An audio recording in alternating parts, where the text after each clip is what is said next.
మీ అందరి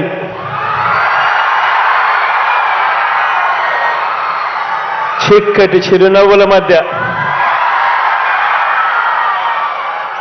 మీ అందరి చెరగని ప్రేమానురాగాల మధ్య ఈరోజు దేవుడి దయతో మరో మంచి కార్యక్రమం ఇవాళ భీమవరం ఇక్కడి నుంచి ఈ కార్యక్రమం చేస్తా ఉన్నాం. ఈ కార్యక్రమానికి ఇక్కడికి వచ్చిన ప్రతి అక్కకు, ప్రతి చెల్లెమ్మకు,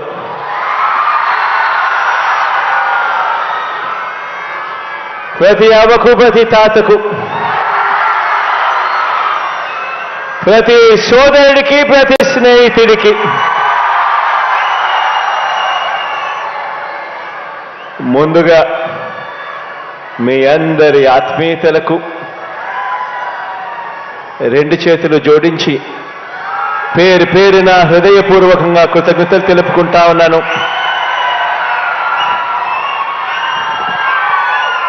పిల్లలందరికీ కూడా అభినందనలు కూడా తెలియజేస్తా ఉన్నాను ఈ సందర్భంగా. ఈరోజు పెద్ద చదువులు చదువుతున్న ఈ పిల్లలకు సంబంధించిన ఫీజుల డబ్బును ఈరోజు మనందరి ప్రభుత్వం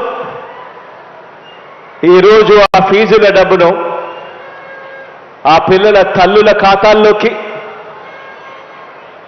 ఆ పిల్లల తల్లులే కాక ఆ పిల్లలు కూడా ఉన్న జాయింట్ ఖాతాల్లోకి ఈరోజు జగనన్న విద్యా దీవెన డబ్బులు ఈరోజు జమ చేయబోతా ఉన్నాం. ఇక్కడి నుంచి ప్రతి ఏడాది కూడా క్రమం తప్పకుండా ప్రతి ఏడాది 3 నెలలకు ఒకసారి, ఆ 3 నెలలు అయిపోయిన వెంటనే, ఆ క్వార్టర్ అయిపోయిన వెంటనే ఆ పూర్తి ఫీజు రీయింబర్స్మెంట్ సంబంధించిన మొత్తాన్ని ఆ తల్లుల ఖాతాల్లోకి జమ చేస్తా ఉన్న విషయం మీ అందరికీ కూడా తెలిసిన విషయమే. ఇలా ఈరోజు 8,09,39 మంది పిల్లలకు ఈరోజు మంచి జరిగిస్తూ నేరుగా ఈ కార్యక్రమం అయిపోయిన వెంటనే బటన్ నొక్కి అక్షరాల 7,47,920 మంది ఆ తల్లుల ఖాతాల్లోకి ఈ జూలై, ఆగస్ట్, సెప్టెంబర్ ఆ త్రైమాసికానికి సంబంధించిన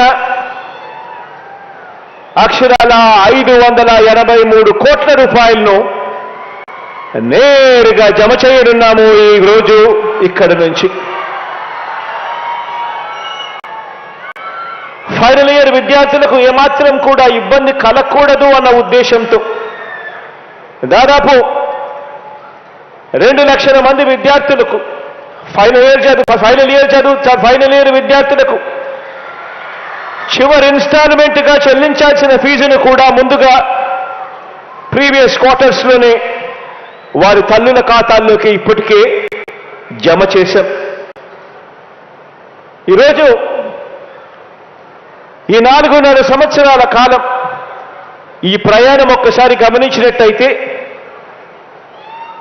కేవలం ఈ ఒక్క పథకం, జగనన్న విద్యా దీవెన అనే ఒకే ఒక్క పథకం ద్వారా అక్షరాల 27,61,000 మంది పిల్లలకు 27,61,000 మంది పిల్లలకు వాళ్ళ పూర్తి ఫీజులు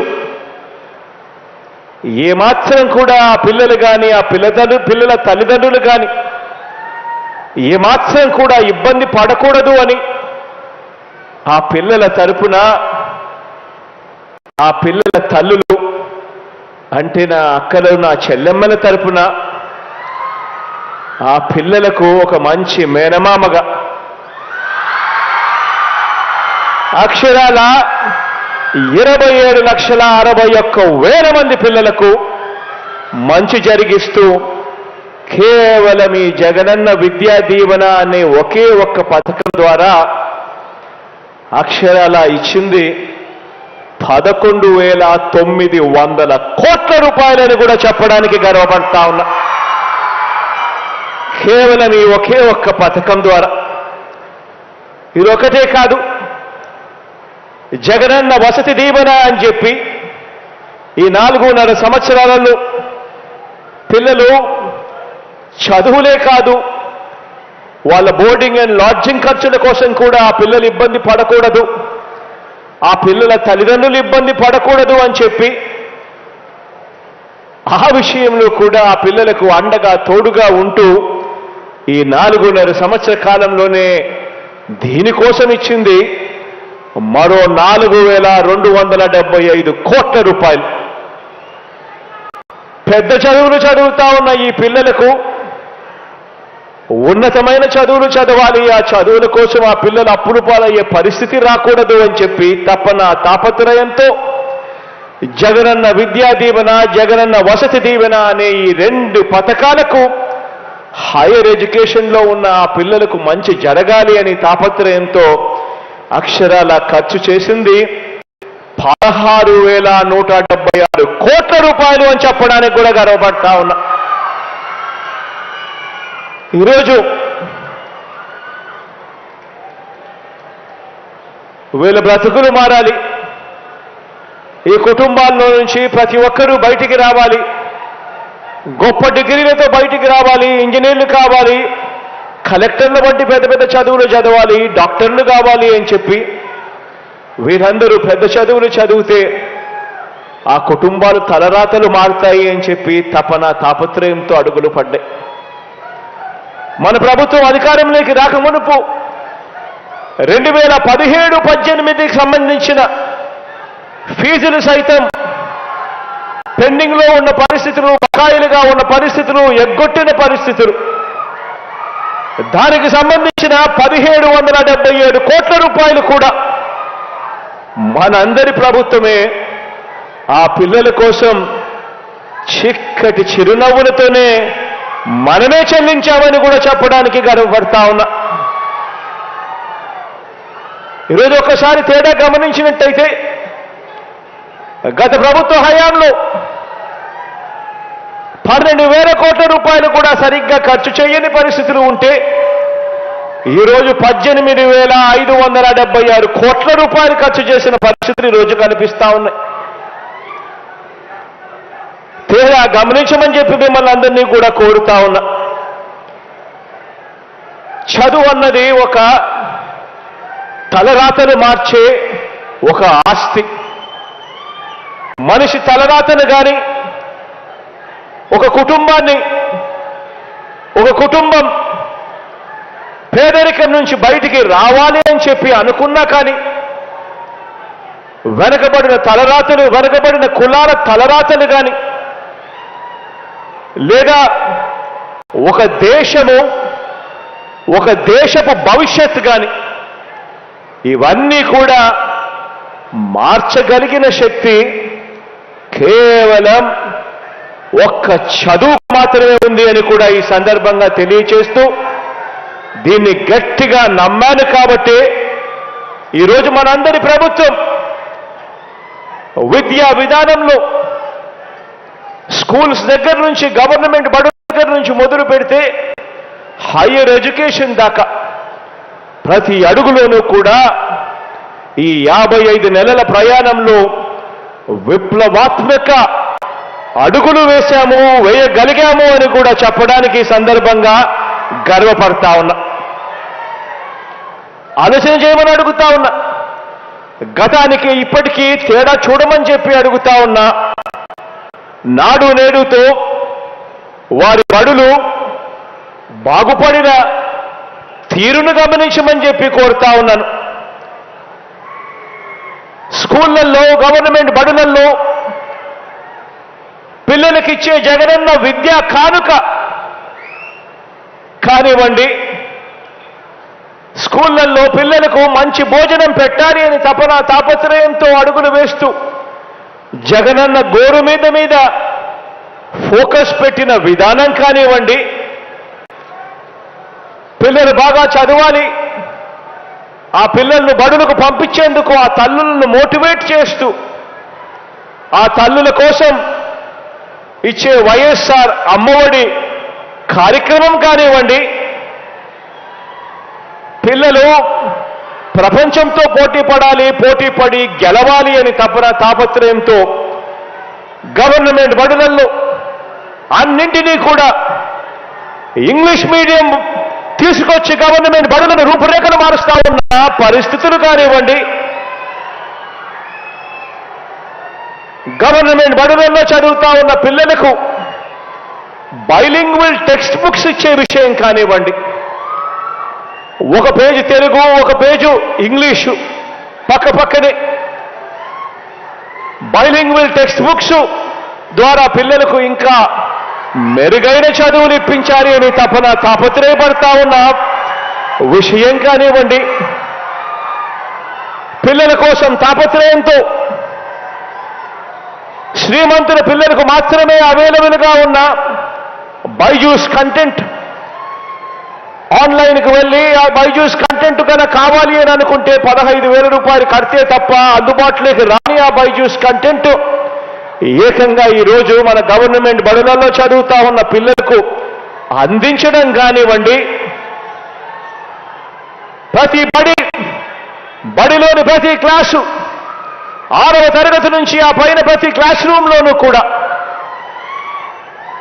ప్రతి క్లాస్ రూము కూడా డిజిటల్గా ఐఎఫ్పీలు బిగించి డిజిటల్ క్లాస్ రూములుగా వాటిని మార్చి డిజిటల్ బోధన తీసుకురావటం కానివ్వండి, గవర్నమెంట్ బడులలో చదువుతా ఉన్న పిల్లలు 8వ తరగతికి వచ్చేసరికి ఆ 8వ తరగతి పిల్లలకి అందరికీ కూడా ట్యాబులు ఇచ్చే విషయం కానివ్వండి, ఇలా ప్రతి అడుగు విప్లవాత్మక అడుగే. తెలుగు మీడియం నుంచి ఇంగ్లీష్ మీడియంకు సిబిఎస్ఈతో మొదలై ఐబీ వరకు జరుగుతా ఉన్న ప్రయాణం పిల్లలందరినీ కూడా గొప్పగా చదివించాలని తాపత్రయంతో 3వ తరగతి నుంచే ఆ పిల్లలకు టోఫుల్ కోసం ప్రిపేర్ చేయాలి అని చెప్పి టోఫుల్ను ఒక సబ్జెక్టుగా తీసుకొచ్చిన పరిస్థితులు, 3వ తరగతి నుంచే సబ్జెక్ట్ టీచర్లు పెట్టిన పరిస్థితి, క్లాస్ టీచర్లు లేని పరిస్థితి నుంచి ఏకంగా స్కూళ్లలో సబ్జెక్ట్ టీచర్లు తీసుకొచ్చిన పరిస్థితి వరకు కూడా ప్రతి అడుగులోనూ కనిపిస్తుంది. పిల్లల బంగారు భవిష్యత్ కోసం, ఆ పిల్లల కోసం ఎంత తాపత్రయపడుతూ వాళ్ళ జగన్ మామ అడుగులు వేశాడు అన్నది ప్రతి అడుగులోనూ కనిపిస్తుంది. తాపత్రయం. బడులను ఒకవైపు రూపురేఖలన్నీ కూడా మారుస్తూ మరోవైపున హైయర్ ఎడ్యుకేషన్ మీద కూడా ధ్యాస పెట్టడం జరిగింది. నాడు నేడుతో మారుతా ఉన్న బడులొకటే కాదు, హైయర్ ఎడ్యుకేషన్ మీద కూడా ధ్యాస పెట్టి హైయర్ ఎడ్యుకేషన్లో కూడా ఉన్నత విద్యలో కూడా సంస్కరణలు తీసుకొచ్చాం. కరికులంలో మొట్టమొదటిసారిగా మార్పులు చేశాం. కరికులం మీద ఇంత ధ్యాస పెట్టిన ప్రభుత్వం బహుశా ఎప్పుడు చూసుండరు. కరికులంలో పిల్లలు ఏం చదువుతా ఉన్నారు, ఆ కరికులం ఎలా ఉంది అని మొట్టమొదటిసారిగా ఒక ముఖ్యమంత్రిగా కరికులం మీద కూడా ధ్యాస పెట్టిన పరిస్థితి కేవలం మీ జగన్ మామ పరిపాలనలోనే జరుగుతూ ఉందని చెప్పడానికి కూడా గర్వపడతా ఉన్నా. ఈరోజు మొట్టమొదటిసారిగా డిగ్రీలో కూడా ఒకవైపున డిగ్రీ సర్టిఫికెట్లు తీసుకుంటా ఉన్నాం. ఆ డిగ్రీలో ఈరోజు ఆన్లైన్ వర్టికల్స్ను ఈరోజు మొట్టమొదటిసారిగా డిగ్రీలో ఈరోజు తీసుకుని రావడం జరిగింది. డిగ్రీలో ఏకంగా 10 నెలల పాటు ఇంటర్న్షిప్ తీసుకొచ్చిన అడుగులు కూడా ఈ 55 నెలల కాలంలోనే పడ్డాయి. జాబ్ ఓరియంటెడ్గా ఈరోజు కోర్సులన్నీ కూడా అడుగులు వేగంగా పడుతూ వచ్చాయి. ఇదొకటే కాకుండా మన పిల్లలు ప్రపంచంలో మేటి యూనివర్సిటీస్తో పోటీపడి చదువులు మన రాష్ట్రంలో కూడా ఉండాలి అని తాపత్రయంతో పడి అంతర్జాతీయంగా కూడా ఆన్లైన్ ప్లాట్ఫామ్లో ఎంఐటి హార్వర్డ్ లాంటి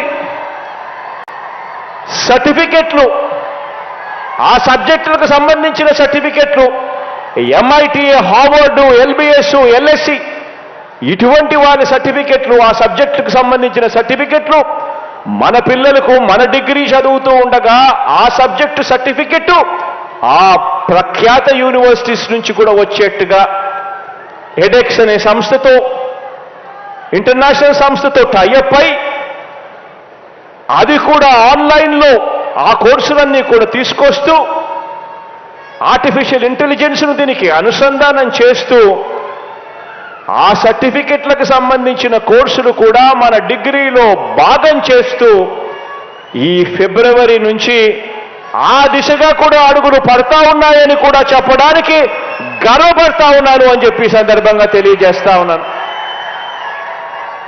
ఈరోజు మన పేద విద్యార్థి మన పిల్లలు మన రాష్ట్రంలో చదువుతా ఉన్న పిల్లలు ప్రపంచంతో పాటు విద్యాభ్యాసం చేయగలిగితే ప్రపంచంతో పాటు వీళ్ళు కూడా వేగంగా ఎదగలుగుతారు. ప్రపంచంలో ఎక్కడైనా కూడా వీళ్ళకు పిలిచి ఆ పర్టికులర్ సబ్జెక్ట్లో ఆ particular university Harvard university MIT university lbs LSC ఇటువంటి యూనివర్సిటీస్కి సంబంధించిన సబ్జెక్ట్ సర్టిఫికెట్ మన డిగ్రీస్తో అనుసంధానమై మన డిగ్రీస్తో భాగమైనప్పుడు మన పిల్లలకు ఉద్యోగాలు ఇక్కడ కాదు ఎక్కడైనా ప్రపంచంలో ముందు వరుసలో మనం ఉంటామని చెప్పడానికి కూడా ఈ సందర్భంగా గర్వపడతా ఉన్నా. ఇదొకటే కాకుండా ప్రపంచంలో ఎక్కడైనా కూడా మన పిల్లలు గొప్ప చదువులు చదవగలిగితే బెస్ట్ యూనివర్సిటీస్ నుంచి మన పిల్లలు రాగలిగితే ఆ చదువుల వల్ల వాళ్ళ తలరాతలు మారడమే కాకుండా మన రాష్ట్ర తలరాతలు కూడా వాళ్ళు మార్చగలుగుతారు అని చెప్పి మొట్టమొదటిసారిగా ఎప్పుడు జరగని విధంగా జగనన్న విదేశీ విద్యా దీవెన అనే పథకాన్ని తీసుకొచ్చాం. టాప్ 50 కాలేజెస్ 21 ఫ్యాకల్టీస్లో అంటే దాదాపుగా 350 కాలేజీలు. ఈ కాలేజీలో సీటు వస్తే చాలు ఏకంగా ఆ కాలేజీలలో సీట్లు వాటిలో ఫీజులు ప్రతి కాలేజీలోనూ 50 లక్షల నుంచి ₹1 కోటి దాకా ఉన్నాయి. అయినా కూడా ఏ ఒక్కరూ కూడా అప్పుల పాలు కావాల్సిన పని లేదు.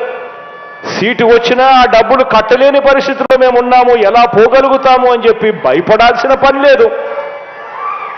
జగనన్న విదేశీ విద్యా దీవెన ఏకంగా మీరు సీటు తెచ్చుకోండి, ఏకంగా ₹1,25,00,000 వరకు ఆ ఫీజులన్నీ కూడా మీ జగన్ మామే భరిస్తాడు అని చెప్పి కూడా జగనన్న విదేశీ విద్యా దీవెన అనే పథకాన్ని తీసుకొచ్చాం. దీనివల్ల ఇప్పటికే 400 మంది పిల్లలు ఈరోజు జగనన్న విదేశీ విద్యా దీవెన ద్వారా ప్రపంచంలోనే ఉన్న ప్రఖ్యాత కాలేజీలలో ఈరోజు చదవగలుగుతా ఉన్నారు, చదువులు చదువుతూ ఉన్నారు. వాళ్ళ బ్రతుకులు మార్చుకోవడమే కాదు, రాష్ట్రం రూపురేఖలు కూడా మార్చే లీడర్షిప్ పొజిషన్లోకి వాళ్ళందరూ కూడా రాబోయే రోజుల్లో వస్తారు. వాళ్ళందరూ కూడా అటువంటి ప్రఖ్యాత యూనివర్సిటీస్ నుంచి బయటికి వచ్చినప్పుడు వాళ్ళందరికీ కూడా పెద్ద పెద్ద ఉద్యోగాలు పెద్ద పెద్ద సంస్థల్లో వాళ్ళు వచ్చి మన పిల్లలను కూడా చెయ్యి పట్టుకొని పైకి తీసుకొని పోయే కార్యక్రమం జరుగుతుంది. ఈరోజు ఈ విద్యా రంగంలోనే హైయర్ ఎడ్యుకేషన్ కానివ్వండి, స్కూళ్ళు కానివ్వండి, కేవలం తీసుకొచ్చిన ఈ సంస్కరణల మీద మాత్రమే లెక్కలేసుకుంటే ఈ 55 నెలల కాలంలో అక్షరాల ఖర్చు చేసింది 73,000 కోట్ల రూపాయలను కూడా చెప్పడానికి గర్వపడతా ఉన్నా.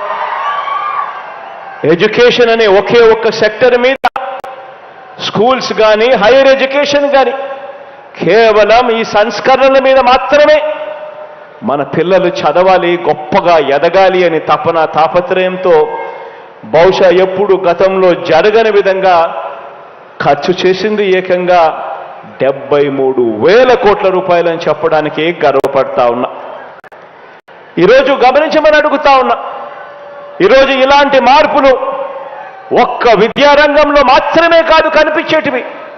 ఈరోజు ఇలాంటి గొప్ప మార్పులు ఈరోజు ఒక్క విద్యారంగంలోనే కాదు, వైద్య రంగంలో చూసినా కనిపిస్తుంది, వ్యవసాయ రంగంలో చూసినా కనిపిస్తాయి, మహిళా సాధికారత విషయంలో కూడా కనిపిస్తాయి, సామాజిక న్యాయం విషయంలో కూడా కనిపిస్తాయి, పరిపాలన సంస్కరణ విషయంలో కూడా ప్రతి రంగంలోనూ కూడా ఇలాంటి మార్పులు ఈ 55 నెలలుగా ప్రతి అడుగు వేస్తూ మార్పులు చేస్తూ ప్రయాణం సాగుతా ఉంది అని చెప్పడానికి గర్వపడతా ఉన్నా. ఈ సందర్భంగా ఈ మార్పుల్లో ఆలోచన చేయమని అడుగుతా ఉన్నా. ఇలాంటి మార్పుల్లో ఏ ఒక్కటి చేయటానికి కూడా ఏనాడు కూడా గతంలో ఎప్పుడు ఎవరు ఆలోచన చేయలేదు. ఆలోచన చేయమని అడుగుతా ఉన్నా. నాకన్నా ముందు గత ప్రభుత్వాన్ని చూశారు. నాకన్నా ముందు చూసిన గత ప్రభుత్వంలో పరిపాలన చేసిన చంద్రబాబు నాయుడు గారి పరిపాలన ఒక్కసారి గుర్తుకు తెచ్చుకోమని అడుగుతా ఉన్నా. ఈరోజు ఇన్ని మార్పులు మీ బిడ్డ జగన్ చేయగలుగుతా ఉన్నాడు, మీ అన్న జగన్ చేయగలుగుతా ఉన్నాడు, మీ తమ్ముడు జగన్ చేయగలుగుతా ఉన్నాడు, మీ జగన్ చేయగలుగుతా ఉన్నాడు. మరి ఇలాంటి మార్పులు ఏనాడు కూడా గతంలో ఎందుకు జరగలేదు అని ఆలోచన చేయమని అడుగుతా ఉన్నా. ఏనాడు కూడా ఇలాంటి మార్పులు చేయాలి అని చెప్పి మనసు కూడా రాని ఒక ఆయన పరిపాలనను మనం చూసాం. ఆ పెద్ద మనిషి 3 సార్లు ఆయన ముఖ్యమంత్రిగా పనిచేశాడు. 14 సంవత్సరాలు ఆయన ముఖ్యమంత్రిగా పనిచేశాడు. కానీ ప్రజలకు మంచి చేయాలి అని చెప్పి ఆ అధికారాన్ని ఉపయోగించలేదు. ఆ అధికారాన్ని కేవలం తన అవినీతి కోసం మాత్రమే ఉపయోగించాడు. ఆ అధికారం ద్వారా వచ్చిన అవినీతితో వాటాదారులైన దుష్ట చతుష్టయానికి బిస్కెట్లు వేసినట్టుగా వాళ్లకు పంచాడు. జన్మభూమి కమిటీలతో మొదలెడితే ఏకంగా ఓ ఈనాడు, ఓ ఆంధ్రజ్యోతి, ఓ TV5, ఓ చంద్రబాబు నాయుడు, వీళ్ళందరికీ తోడు ఒక దత్తపుత్రుడు.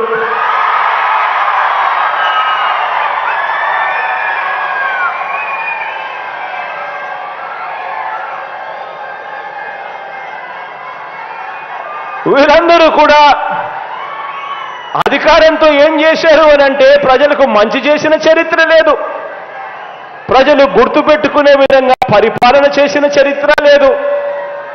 ఆ అధికారంతో కేవలం దోచుకోవడం, దోచుకున్నది పంచుకోవడం మాత్రమే జరిగాయి అని చెప్పి ఆలోచన చేయమని కోరుతా ఉన్నాను మీ అందరితో కూడా. మీ బిడ్డ ప్రభుత్వంలో ఈ 55 నెలలకు మీ బిడ్డ ఎలా చేయగలిగాడు? ఎందుకు ఆ 5 సంవత్సరాలలో గత ప్రభుత్వంలో ఎందుకు చెయ్యలేకపోయారు వాళ్ళు అని ఆలోచన చేయమని మిమ్మల్ని అందరినీ కూడా కోరుతా ఉన్నా. ఈరోజు వాళ్ళు చేసిన పరిపాలన వల్ల వాళ్ళు ప్రజల మనసుల్లో లేరు, వారికి విలువలు లేవు, వారికి విశ్వసనీయత అంతకన్నా కూడా లేదు. వాళ్ళ దృష్టిలో అధికారం అన్నది కేవలం ప్రజలకు మంచి చేయడం కోసం కాదు, వాళ్ళు బాగుపడడం కోసం మాత్రమే అధికారం. ఈరోజు అడుగుతా ఉన్నా నేను మీ అందరినీ కూడా ఆలోచనలు చేసి వాళ్ళందరినీ కూడా అడగమని చెప్పి కూడా మీ అందరితో కూడా కోరుతా ఉన్నా. అధికారం కోసం ప్రజలకు అబద్ధాలు చెబుతూ, మోసాలు చేస్తూ, వెన్నుపోట్లు పొడిచే వీరి రాజకీయం ఎలా ఉందో 4 మాటల్లో మీ అందరికీ కూడా చెబుతాను. ఈ దుష్ట చతుష్టయానికి సంబంధించిన ఈ గ్యాంగ్లో, ఈ ముఠాలో ముందుగా ఇదే భీమవరం ప్రజలు తిరస్కరించిన దత్తపుత్రుడితో మొదలెడతాను. వీరు చేసిన రాజకీయాలు ఎలా ఉన్నాయి అనే విషయం మీద. ఈ దత్తపుత్రుడు పక్క రాష్ట్రంలో ఈయనది శాశ్వత నివాసం. అడ్రస్ ఎక్కడ అంటే మన రాష్ట్రంలో ఉండదు, పక్క రాష్ట్రంలో ఉంటాడు, నాన్ లోకల్. ఇంకా ఆశ్చర్యకరమైన విషయం ఏమిటో తెలుసా? పక్క రాష్ట్రంలో శాశ్వత నివాసం ఉంటూ పక్కవాడు సీఎం కావాలని ఏకంగా పార్టీ పెట్టిన వాడు బహుశా దేశ చరిత్రలో ఎవడో ఉండడు, ఈయన తప్ప.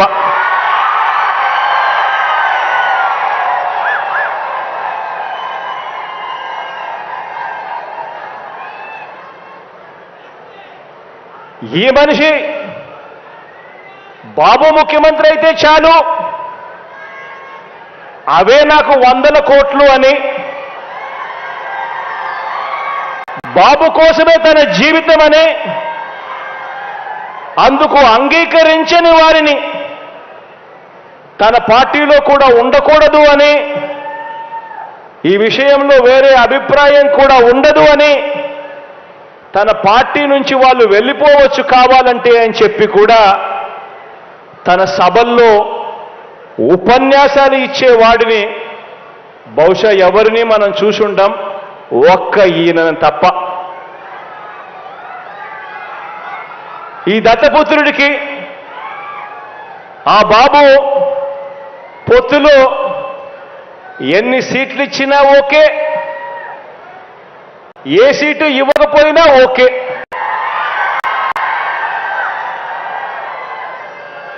చిత్తం ప్రభు అనే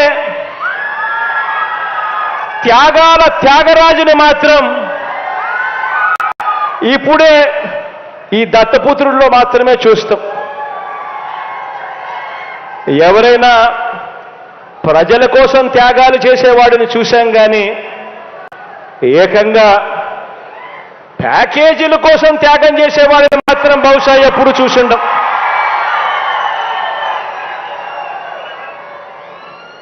ప్యాకేజీల కోసం తన వారిని త్యాగాలు చేసే ఈ త్యాగాల త్యాగరాజును మాత్రమే చూసింటాం. మరో విచిత్రం కూడా చెప్పాలి. మరో విచిత్రం ఏమిటనంటే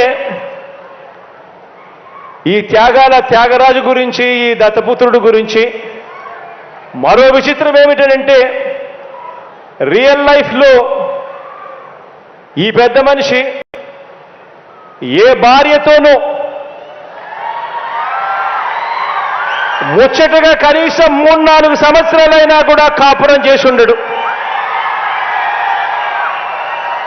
ఈ మ్యారేజ్ ఇస్తారు.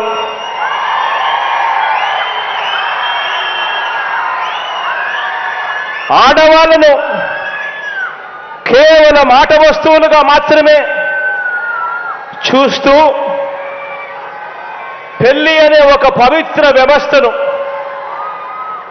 పెళ్లి అనే ఒక పవిత్ర సాంప్రదాయాన్ని మంటగలుపుతూ 4 ఏళ్లకోసారి పెళ్లి చేసుకోవడం, మళ్ళీ విడాకులు ఇచ్చేసేయడం, మళ్ళీ పెళ్లి చేసుకోవడం, మళ్ళీ విడాకులు ఇచ్చేసేయడం, ఏకంగా కార్లను మార్చినట్టుగా భార్యలను మారుస్తా ఉన్న ఈ పెద్ద మనిషి 3 సంవత్సరాలకు 4 సంవత్సరాలకు భార్యలను మారుస్తా ఉన్న ఈ పెద్ద మనిషి ఇప్పటికే 3 భార్యలు అయిపోయారు అని అంటే ఆలోచన చేయమని అడుగుతా ఉన్నా. ఈరోజు మనమంతా ఉన్నాం. నాకైతే 2 ఆడపిల్లలు ఉన్నారు. మనమంతా కూడా ఆలోచన చేయాలి. మనకు చెల్లెళ్ళు ఉన్నారు, మన ఇళ్లలో ఆడబిడ్డలు ఉన్నారు. ఇలాంటి వాళ్ళు నాయకులు అవుతే, ఇలాంటి వాళ్ళు ముఖ్యమంత్రులు, ఎమ్మెల్యేలు అవుతే, ఇలాంటి వాళ్ళను ఇన్స్పిరేషన్గా తీసుకొని 4 ఏళ్లకు ఒకసారి 3 ఏళ్లకు ఒకసారి ఇదే మాదిరిగా ప్రతి ఒక్కడు కూడా చేయడం మొదలు పెడితే నిజంగా మన ఆడబిడ్డల పరిస్థితి ఏమిటి, మన చెల్లెళ్ళ పరిస్థితి ఏమిటి, మన ఆడబిడ్డల పరిస్థితి ఏమిటి? ఇలాంటి పరిస్థితిని, ఇలాంటి కార్యక్రమాలు చేసే ఇలాంటి వారిని సమాజంలో, రాజకీయాలలో ఇలాంటి వారికి కనీసం ఓటు వేయడం కూడా ధర్మమేనా అని చెప్పి కూడా ఆలోచన చేయమని కోరుతా ఉన్నా. ఆలోచన చేయమని అడుగుతా ఉన్నా. ఇలాంటి ఆయనేమో ఏ భార్యతోనూ కనీసం 3-4 సంవత్సరాలైనా కూడా కాపురం చేయలేడు. కానీ పొలిటికల్ లైఫ్లో మాత్రం చంద్రబాబు నాయుడుతో మాత్రం తన వివాహ బంధం కనీసం 10-15 సంవత్సరాలైనా ఉండాల్సిందే అని చెప్పి ఏకంగా తన క్యాడర్కు చెప్తా ఉన్నాడు. తన క్యాడర్కి ఇదే మాటలు చెప్తా ఉన్నాడు. చంద్రబాబు నాయుడుతో వివాహ బంధం కనీసం 10-15 సంవత్సరాలైనా ఉండాలి అని చెప్పి. నేను అడుగుతా ఉన్నా, ఆలోచన చేయమని అడుగుతా ఉన్నా మిమ్మల్ని అందరినీ కూడా. నేను అడిగేది ఒకటే, 2 విషయాలు కన్నా కలిస్తే అమృతం తయారవుతుందా అని చెప్పి ఆలోచన చేయమని అడుగుతా ఉన్నా.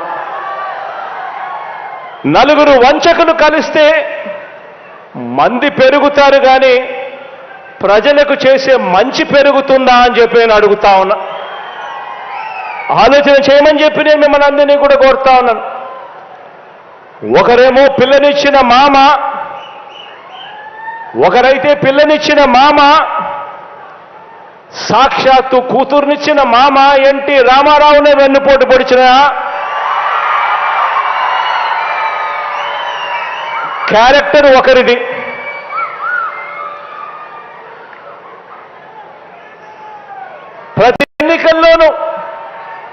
ప్రతి ఎన్నికల్లోనూ ప్రజలకు రంగురంగుల మేనిఫెస్టో చూపిస్తారు. ప్రతి ఎన్నికల్లోనూ ఆ తర్వాత ఎన్నికలు అయిపోయిన తర్వాత ప్రజలను మోసం చేస్తా ఉన్నారు. ఇలాంటి వెన్నుపోట్లు పొడుస్తా ఉన్న ఈ చంద్రబాబు ప్యాకేజీల కోసం తన వారిని తాకట్టు పెడతా ఉన్న ఈ దత్తపుత్రుడు,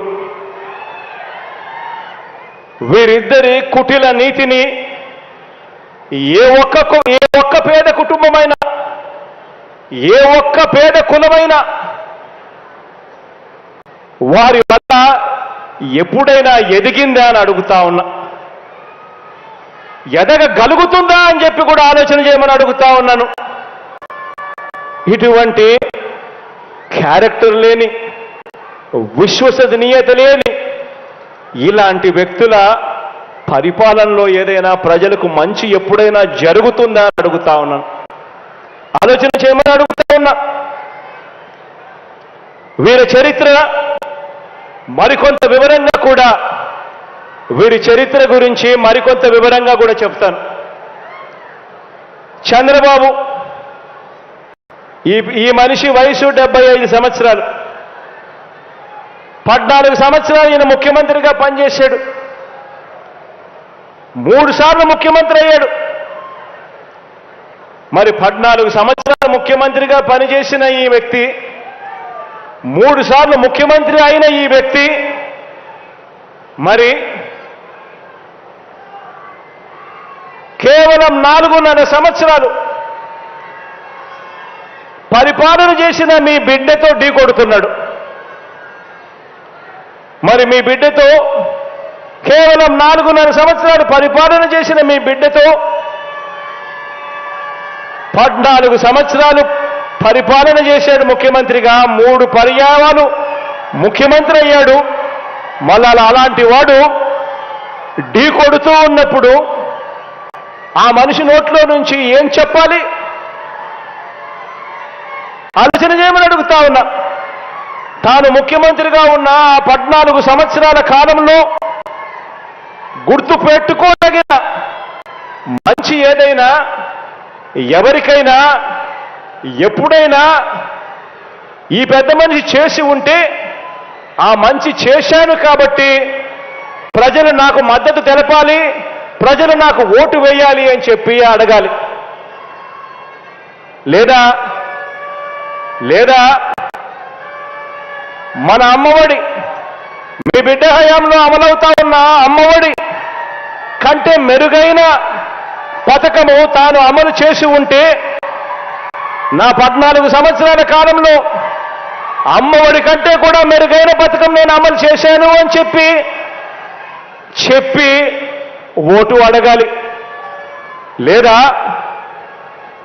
మన పొదుపు సంఘాల అక్క చెల్లెమ్మల కోసం మీ బిడ్డ హయాంలో అమలవుతా ఉన్న వైఎస్ఆర్ ఆసరా కంటే ఇంకా మెరుగైన స్కీమ్, ఇంకా మెరుగైన కార్యక్రమం తాను ఒకవేళ అమలు చేసి ఉంటే, ఆ ఫలానది నేను అమలు చేశాను అని చెప్పి ఓటు అడగాలి. లేదా మీ బిడ్డ హయాంలో వైఎస్ఆర్ చేయూత కంటే ఇంకా మెరుగైన స్కీమ్ ఏదైనా తాను చేసి ఉంటే, ఆ ఫలానిది నేను చేశాను అని చెప్పి ఓటు అడగాలి. లేదా మీ బిడ్డ హయాంలో మాదిరిగా ఏకంగా 31 లక్షల ఇంటి స్థలాలు నా అక్క చెల్లెమ్మల పేరుతో రిజిస్ట్రేషన్ చేసి ఇచ్చాం మీ బిడ్డ హయాంలో. అందులో కడతా ఉన్న ఇల్లు అక్షరాల మరో 22 లక్షల ఇల్లులు కడతా ఉన్నాం. ఇంతకన్నా ఇంకా మెరుగైన కార్యక్రమం ఆయన ముఖ్యమంత్రిగా ఉన్నప్పుడు, 14 సంవత్సరాలు ముఖ్యమంత్రిగా ఉన్నప్పుడు, 3 సార్లు ముఖ్యమంత్రి అయ్యుండి కూడా తాను చేశాను, ఇంతకన్నా మెరుగైన కార్యక్రమం చేశాను అని చెప్పి ఓట్లు అడగాలి. లేదా మీ బిడ్డ హయాంలో ఇవాళ అమలవుతా ఉన్న డీబీటీ కార్యక్రమం, నేరుగా మీ బిడ్డ బటన్ నొక్కుతా ఉన్నాడు, నేరుగా 2,45,000 కోట్ల రూపాయలు నేరుగా నా అక్క చెల్లెమ్మల బ్యాంకు ఖాతాల్లోకి పోతా ఉంది. ఎక్కడ లంచాలు లేవు, ఎక్కడ వివక్ష లేదు. నేరుగా నీ బిడ్డ బటన్ నొక్కుతా ఉన్నాడు, అక్క చెల్లెమ్మల కుటుంబాల బ్యాంకు ఖాతాల్లోకి ఏకంగా 2,45,000 కోట్ల రూపాయలు పంపించాం ఈ 55 నెలల కాలంలో. ఇలా తాను కూడా 14 సంవత్సరాలు ముఖ్యమంత్రిగా ఉంటూ తాను ఎన్ని బటన్లు నొక్కానని చెప్పి, ఎంత డబ్బులు ప్రజలకు ఇచ్చానని చెప్పి ఈ బాబు ఏ గ్రామంలో అయినా రచ్చబండ దగ్గర నిలబడి తాను చెప్పగలడా అని అడుగుతా ఉన్నా. ప్రజల బ్యాంక్ స్టేట్మెంట్ చూపిస్తూ దాన్ని సాక్షిగా పెడుతూ 2014 నుంచి 2019 ఆ 5 సంవత్సరాల కాలంలో తన ప్రభుత్వం ఏమిచ్చిందో, మనందరి ప్రభుత్వం ఏమిచ్చిందో పోల్చి చూపించి ఓటు అడగగలడా? ఆలోచన చేయమని చెప్పి అడుగుతా ఉన్నా మిమ్మల్ని అందరినీ కూడా. కుప్పంలో అయినా సరే, ఏ ఇంట్లో అయినా సరే తాను వచ్చి ఛాలెంజ్ స్వీకరించి ఓటు అడగగలడా అని అడుగుతా ఉన్నా. చంద్రబాబు అడగలేడు. కారణం ఏమిటో తెలుసా? ఎవరికి కూడా తాను 14 ఏళ్ళు ముఖ్యమంత్రిగా ఉండి కూడా ఎవరికి కూడా తాను మంచి చేసిన చరిత్ర లేనే లేదు కాబట్టి అడగలేడు. ఇలాంటి వ్యక్తి ఈ మధ్య ఏదో పాదయాత్ర ముగింపు సభాట, మీరందరూ కూడా వినే ఉంటారు, చూసే ఉంటారు.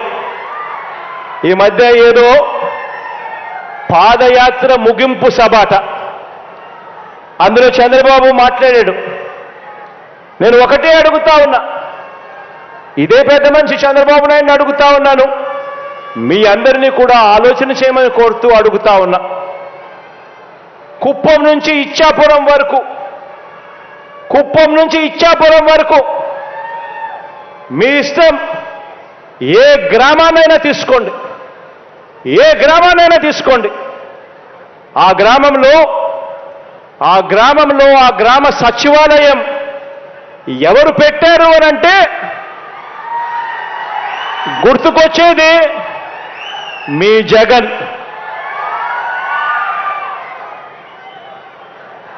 పౌర సేవలను ప్రజల దగ్గరికి గ్రామ స్థాయిలో శాశ్వత ఉద్యోగాలతో తీసుకువచ్చింది ఏకంగా ప్రతి గ్రామంలోనూ ఒక సచివాలయం, ఆ సచివాలయంలో 10 మంది పిల్లలు ఉద్యోగాలు చేస్తూ ఆ గ్రామంలో ఈ సచివాలయాలు, ఈ పౌర సేవలు ఎవరు తీసుకొచ్చారు అనంటే గుర్తుకొచ్చేది మీ జగన్. ఏ గ్రామమైనా తీసుకోండి, ఆ గ్రామంలో ప్రతి 50 ఇళ్లకు ఒక వాలంటీర్ వ్యవస్థ, ప్రతి 50 ఇళ్లకు 70 ఇళ్లకు ఒక వాలంటీర్ వ్యవస్థ. ఆ వాలంటీర్ వ్యవస్థతో పెన్షన్ పెంచి మరి 1వ తారీఖునే ఇంటికి వచ్చి, అది 1వ తారీఖున సెలవు దినమైనా సరే, ఆదివారమైనా సరే, ఆ 1వ తారీఖున ఇంటికి వచ్చి చిక్కటి చిరునవ్వుతో గుడ్ మార్నింగ్ చెబుతూ పెన్షన్ చేతిలో పెడతా ఉన్నది. ఆ పెట్టేది ఎవరు అనంటే గుర్తుకొచ్చేది మీ జగన్. రైతన్నను చేయి పట్టుకుని నడిపిస్తూ, రైతన్నను చేయి పట్టుకుని నడిపిస్తూ గ్రామంలో రైతు భరోసా కేంద్రం తీసుకువచ్చింది ఎవరు అనంటే గుర్తుకు వచ్చేది మీ జగన్. 1 రూపాయి కూడా లంచాలు లేకుండా, ఎక్కడా కూడా వివక్ష లేకుండా నేరుగా బటన్ నొక్కి ఇంటింటికి నా అక్క చెల్లెమ్మల కుటుంబాల ఆ పేదల ఖాతాల్లోకి డబ్బులు పంపింది ఎవరు అనంటే గుర్తుకొచ్చేది మీ జగన్. గ్రామాలలో వెళ్ళినప్పుడు ప్రివెంటివ్ కేర్లో ఎప్పుడు పడని అడుగులు కనిపిస్తాయి. గ్రామాలకు వెళ్ళినప్పుడు ప్రివెంటివ్ కేర్లో విప్లవాత్మక మార్పు తెలుస్తూ మన గ్రామ స్థాయిలోనే, మన గ్రామంలోనే విలేజ్ క్లినిక్ పెట్టింది ఎవరు అనంటే ఆ విలేజ్ క్లినిక్ చూసినప్పుడు గుర్తుకొచ్చేది మీ జగన్. గ్రామ గ్రామాన మహిళా పోలీసులు, ప్రతి అక్క చెల్లెమ్మ సెల్ ఫోన్లో దిశ యాప్, ఇవి ఏవి చూసినా కూడా గుర్తుకొచ్చేది మీ జగన్. ఆరోగ్య సురక్ష ద్వారా, ఆరోగ్య ఆసరా ద్వారా ఇంటింటా ప్రతి ఒక్కరికి కూడా ఆరోగ్యాన్ని పట్టించుకున్న వ్యక్తి ఎవరు అనంటే గుర్తుకొచ్చేది మీ జగన్. ఒక 108, ఒక 104, ఒక ఆరోగ్యశ్రీ, రైతులకు ఉచిత విద్యుత్తు, ఫీజు రీయింబర్స్మెంట్, ఇలా అనేక పథకాలు తీసుకువచ్చింది ఆ మహానేత, దివంగత నేత, ప్రియతమ నాయకుడు రాజశేఖర రెడ్డి గారైతే వాటిని మరో 4 అడుగులు ముందుకు వేసి అమలు చేస్తా ఉన్నది ఎవరు అనంటే గుర్తుకొచ్చేది మీ జగన్. రైతన్నలకు వైఎస్ఆర్ రైతు భరోసా ఇచ్చింది ఎవరు అనంటే గుర్తుకొచ్చేది మీ జగన్. పొదుపు సంఘాలు, అక్క చెల్లెమ్మలకు కుదేలైపోయిన సంఘాలు, ఏకంగా 18% non performing assets, out standing రుణాలతో సతమతమైపోతా ఉన్న ఆ అక్క చెల్లెమ్మలకు, ఆ పొదుపు సంఘాలకు మళ్ళీ జీవం పోసింది ఎప్పుడు అనంటే, ఎవరు అనంటే గుర్తుకు వచ్చేది మీ జగన్. అక్క చెల్లెమ్మలకు కానీ, రైతన్నలకు కానీ 0 వడ్డీ ఇస్తున్నది ఎవరు అనంటే గుర్తుకొచ్చేది మీ జగన్. ఒక అమ్మఒడిని చూసినా, ఒక వైఎస్ఆర్ ఆసరాన్ని చూసినా, ఒక వైఎస్ఆర్ చేయూత కార్యక్రమం చూసినా గుర్తుకొచ్చేది మీ జగన్. అసైన్డ్ భూముల మీద 22A, 22A భూముల మీద ఏకంగా 35 లక్షల ఎకరాల మీద శాశ్వత హక్కులు ఇచ్చింది ఎవరు అనంటే గుర్తుకొచ్చేది మీ జగన్. గ్రామాలలో గవర్నమెంట్ బడైనా సరే, గ్రామాలలో ప్రభుత్వ ఆసుపత్రి అయినా సరే మారటానికి నాడు నేడు చేస్తా ఉన్నది ఎవరు అనంటే గుర్తుకొచ్చేది మీ జగన్. గవర్నమెంట్ బడులలో ఇంగ్లీష్ మీడియం అంటే గుర్తుకొచ్చేది మీ జగన్.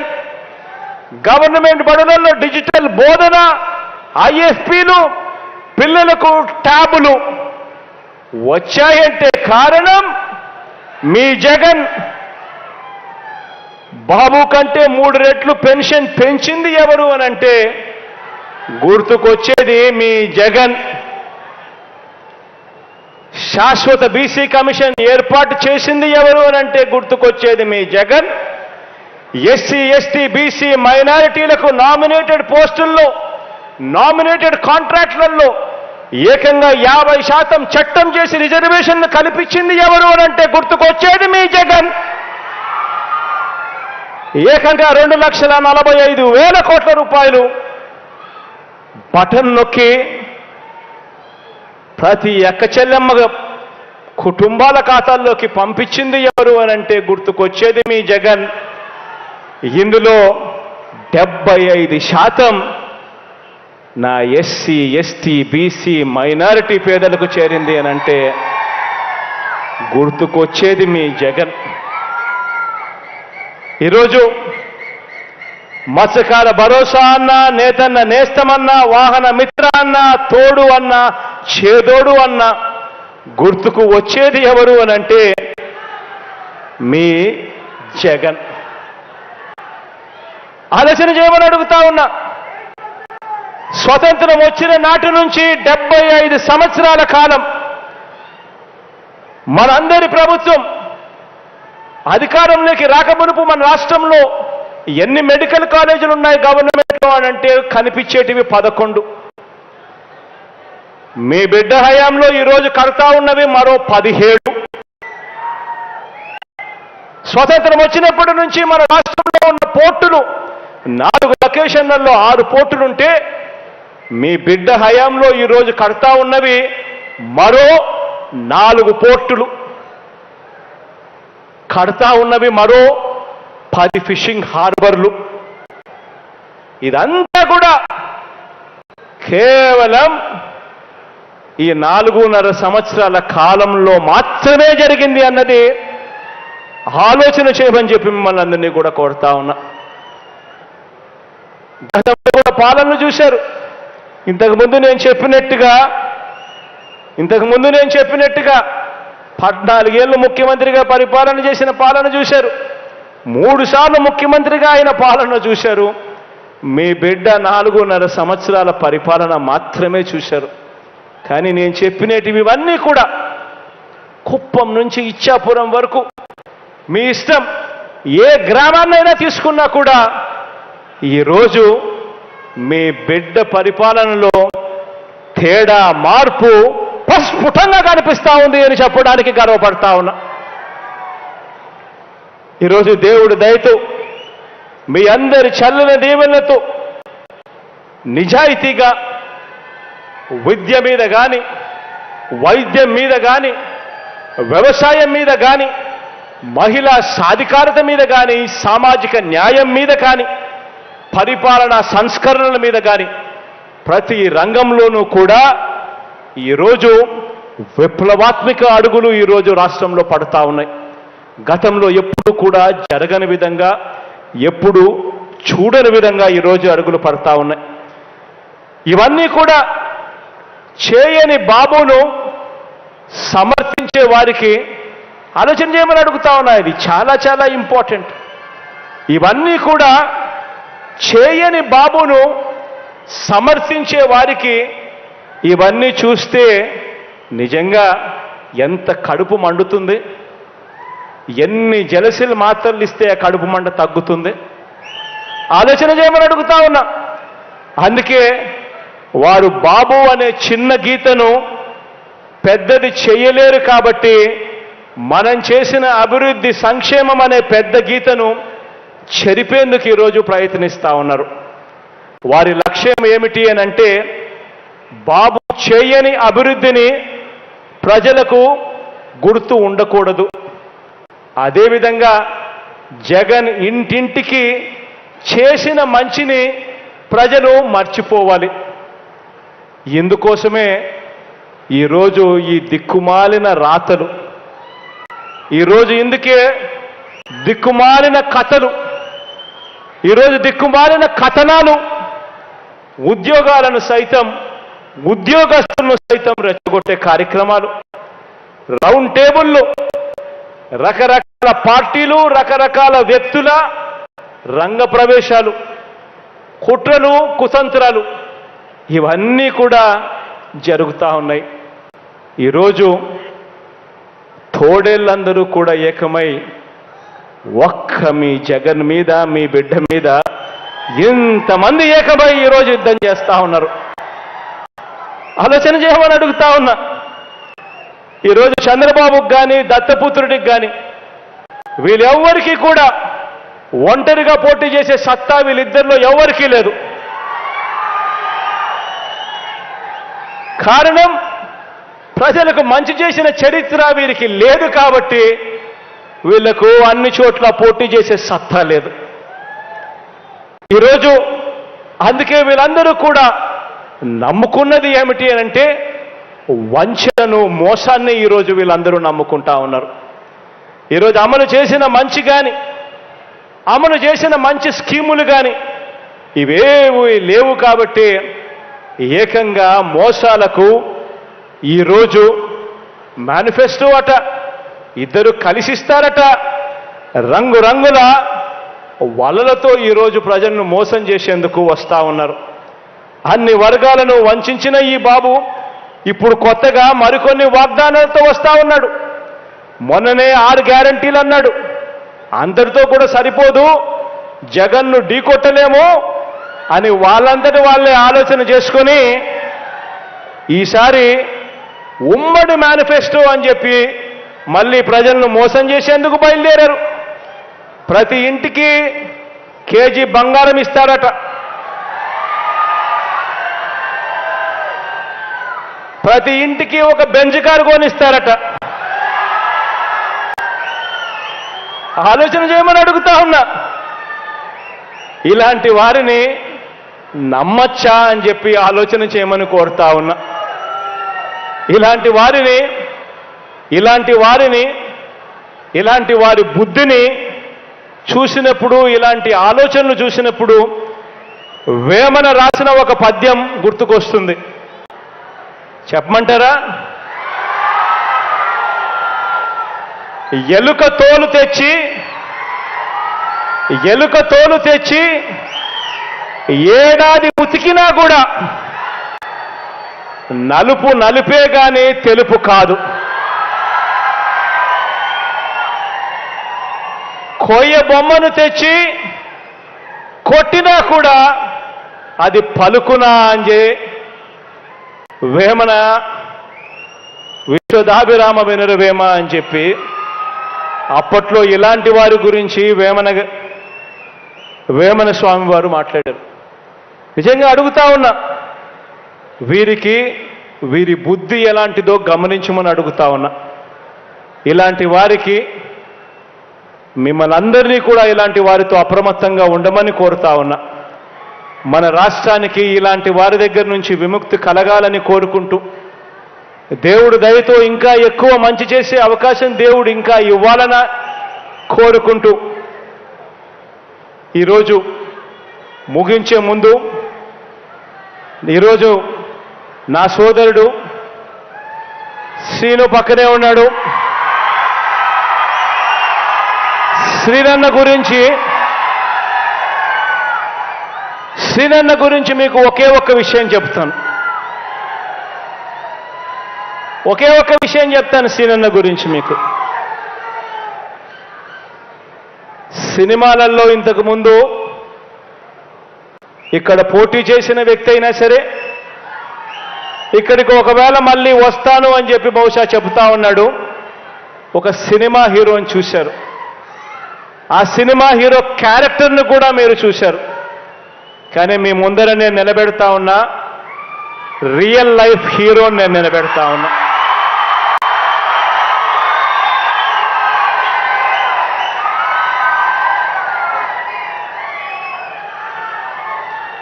నిజంగా మంచి చేయడం కోసం నా దగ్గరికి వచ్చి అప్పట్లో సీనన్న ఏమన్నాడో తెలుసా? నాకు మంత్రి పదవి ఇవ్వకపోయినా పర్వాలేదు, భీమవరంని జిల్లా హెడ్ క్వార్టర్స్ చేస్తే చాలు అన్నాడు.